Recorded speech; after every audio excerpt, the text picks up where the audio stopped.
Rota, world medalist in Val di Fiemme in the skiathlon. Then wearing 15 is Paul Goldberg. This is Shirota, two Norwegians side by side. Paul Goldberg, who's been showing up strongly in the sprinting, 6 in picture there. This is Ustugov, and this is the rising Russian star at under 23 level.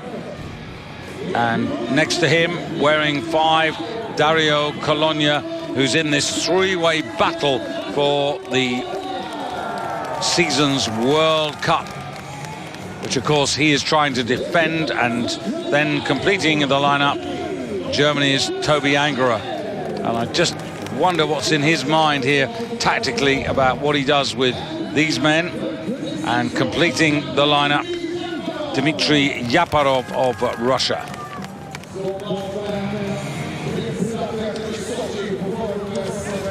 Well, normally, David, for skating technique, of course, the poles come up to between your chin and your nose. So all the athletes are opting for shorter ski poles just to get quicker tempo, because all they're going to be using, most of these, is pure arm power.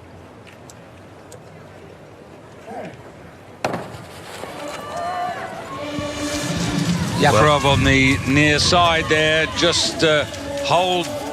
He wasn't quite the best starter, but he's now beginning to get into it on the right of your screen. Colonia, really important, at worst, he must get into the semi-finals here. And he'll know that, David. I just wonder how mentally will that tighten him up. And of course, he lost strength on Saturday in the 50 kilometre. He looked a very, very tired athlete, having had his little health setback from Lati to Holmenkollen. Yeah, I just think, you know, it was getting to that point of the season and he was empty. He was fatigued with all the world championships, which were the extra duties that he had to take on this season as well. And it's Angera at the back there in the pink hat, 6 of 6, and the Russians looking to try and shut out the Norwegians and Dario Colonia as they go round the turn. Well, I make that about 1.52 seconds slower. Well, Colonia nearly got taken off his feet there by Paul Goldberg. Colonia has got the middle track, but into the headwind himself instead of being able to tuck in behind anybody. Paul Goldberg, who's 16th in the World Cup rankings, his best race this season coming in Liberec when he was on the podium in that 1600-meter classic sprint there, and they're all there. Oh, as soon as you say that, and well, down goes Yaparov, and then there were 5. Twice now, David, in black for Colonia. This race is so important for him to pick up bonus seconds. Twice he's made little tactical errors and nearly fell on both occasions. So 16 leading the way, Shirota. At the back is teammate Paul Goldberg, and now in second place, Toby Angera. This is quite interesting. And then you've got on the far side, Ustugov, the promising youngster. And moving up on the near side, there you can see 16, that's Shirota. The other Norwegian, of course, Paul Goldberg, getting into this now as they come towards the finish. And Russia and Norway, or the other way round, Rota and Ustugov with Paul Goldberg, and 2:22. So I'm afraid for Paul Goldberg that is not going to be a place, because such was the pace of Petter Northug's quarter-final that there will be no lucky loser, and that means out goes Dario Colonia at the quarter-final stage. And there he nearly went down there. He nearly went down early, but poor old Yaparov got completely taken out. So what that means is that Petter Northug already knows, Mike, that he's making points on Colonia. That must be a good feeling, and the way that Northug showed the rest of the world how to double pole and take the victory, it looks to me like he'll take the victory completely by the end of the day. Well, you say that. You say that, but there's a certain Mr. Nikita Krukov, who happens to be the new world champion, happens to be the Olympic champion, but no matter. And of course, Emil Jonsson, who loves, has an amazing tempo. Of course, it's not over yet at all. And the fatigue is going to build up as we progress to the final, or semi-final, then the final. And Ledkov goes in the last quarter-final. He's relevant for the overall title. Peter Eliasson for Norway in here. And Peter, who had such, I thought, a good run in the 50-kilometer in Oslo, finishing in 4th place. So it just shows you the range of these men. Martin Jonsrud Sundby, skiathlon world championship medalist, then got sick and then came back. And Kalle Halvarsson, one of the finds of the Swedish season. Can only think, Mike, that another season under his belt, he could be very, very tough to beat next season. Yes, Halvarsson, he's looking an all-rounder. He can take the short distance. We know he can reach out to the longer distance. He's very good. And 2, this is Nikita Krukov. Well, everywhere he goes when he wins. I mean, he won in Italy and he loves Italy. Is he going to love Stockholm today? Tim Scharke for Germany. I've noticed also with Krukov, as the season's gone on, his English in the interviews is improving all the time. He's dedicated to making his English pretty perfect by the Olympics next February. Well, that's always a smart move. If you achieve and you can speak what arguably is the universal language, your fame goes around the world. And let's see what he can do here.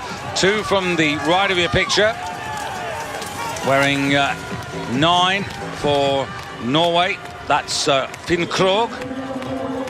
And wearing 19 for Norway is Martin Jonsrud Sundby.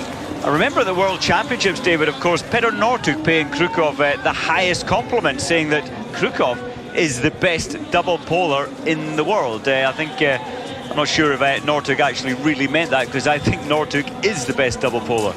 But Krukov showing the rest of the field it's easy up the steep climb. Interesting with the Norwegians, because you have Sundby, who was 2nd on Sunday in the 50-kilometer finale at Oslo, and you have Eliasson, who was 4th. And they're looking pretty tired at the moment, and so they should be. We're running 1 second faster, David, at the moment than the previous heat. So at the moment it's Krukov from Tim Scharke of Germany in the black and yellow. Then in the white for Sweden, that's Kalle Halvarsson. And then pursuing, or almost on terms, Finn Krogh for Norway. Finn, 22 years of age, and the winner of the freestyle sprint in Valmuster near Davos, well, in fact, Dario Cologna's home hunting ground. 2nd in the freestyle sprint in Lahti, 8th in Drammen. So he's got good sprinting pedigree as the man wearing 9 in the red suit for Norway.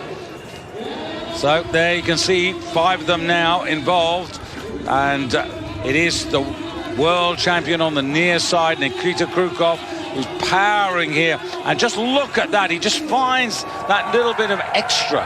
I love the way look at his knees, right through his legs. Everything is locked solid. There's no wasted energy from Krukov. He's so strong, so firm from ankles to shoulders.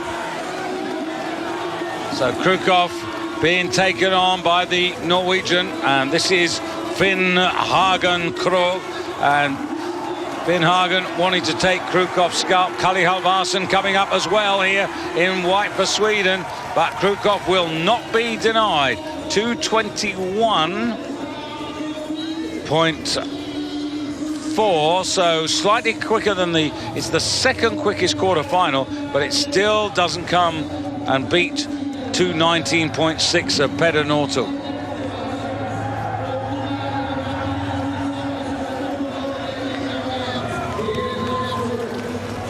And last man to cross the line.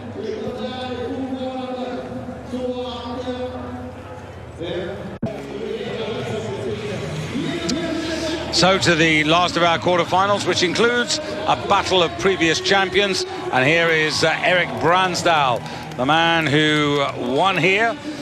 Bransdal last year, and he's up against this man, the Sprint World Cup champion for the season, Emil Jonsson, who won here 2 seasons ago. Krukov won 3 seasons ago. So a lot of previous, as they say. 8, Polteranen, very much in the World Cup rankings in 4th place, but not able to really contest the overall title, unlike Alexander Legkov. Here he is, this powerful man. And then 23 to complete the lineup here, Daniel Rickardson, who in the World Championship 50 and last Sunday's 50 almost looks to, on both occasions, he was going to come through and medal, but at the end of the day just ran out of gas at the crucial time. So Bransdal versus Jonsson. So important for Legkov, this, David, and he's not a renowned sprinter, so he needs to be forceful and strong as he normally is.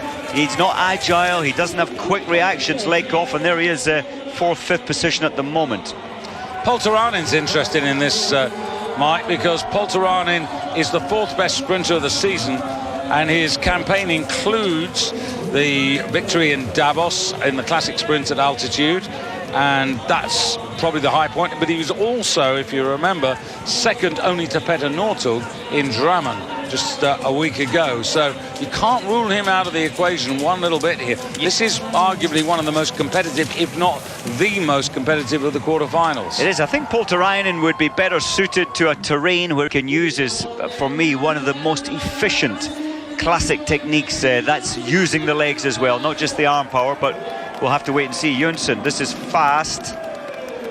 Rickardson at the back there is a Swedish teammate, and at the moment Legkov is just about okay. Look at sorry David, look at Jonsson. He's opting to stay out of the tracks. It's the first heat where we've seen athletes and the others are copying him. It is probably faster outside of the tracks because of the compactness in the tracks. You're riding on the powder, and obviously Jonsson has tested that. He feels it's faster. Being where he is also gives him the opportunity to dictate whether he goes right or left, and you can see Jonsson in there being pursued by Bransdal in the red for Norway. That's Kershaw for Canada on the back there with Polteranen, and Rickardson on the far side for Sweden, and now Legkov, the meat in the Swedish sandwich, as they say. But Polteranen coming through now. Have a look at this. Look at the tempo of Polteranen. I feel that Jonsson has been holding this slow. It's definitely running about 1 or 2 or 3 seconds slower, but surely Jonsson's going to go turbo power up this final climb. Look at Bransdal. Bransdal here, turbos indeed here from all 3 men. Polteranen can't quite get there. I wonder how quick this is going to be, Mike, because they're really putting the pressure on Jonsson here. Bransdal looks cheekily to his left there and says, I've got you. And he has got him. Hey. And not that quick, but he got him. He certainly got 2:23.8. And Devon Kershaw, the only one there out of the 6 to have a kick wax. It's definitely not faster, but you have to be so strong in the upper body. Well, Jonsson went off pretty strongly, and he's into the semi-finals. But having a look at the lucky losers, that second quarter-final, Mike, of 2:19.6, is Legjanin going to get a place in that? I think it's between the second and the fourth quarterfinals. Just looking for those lucky losers to come through. Legkov, of course, out of it, but he had to do what he did because he's got to keep in the overall race. And there they are, Legjanin and Dietmar Knockler, and they both come out of the second quarterfinal, won by Petter Northug. Well, straight on to the semi-finals for the women.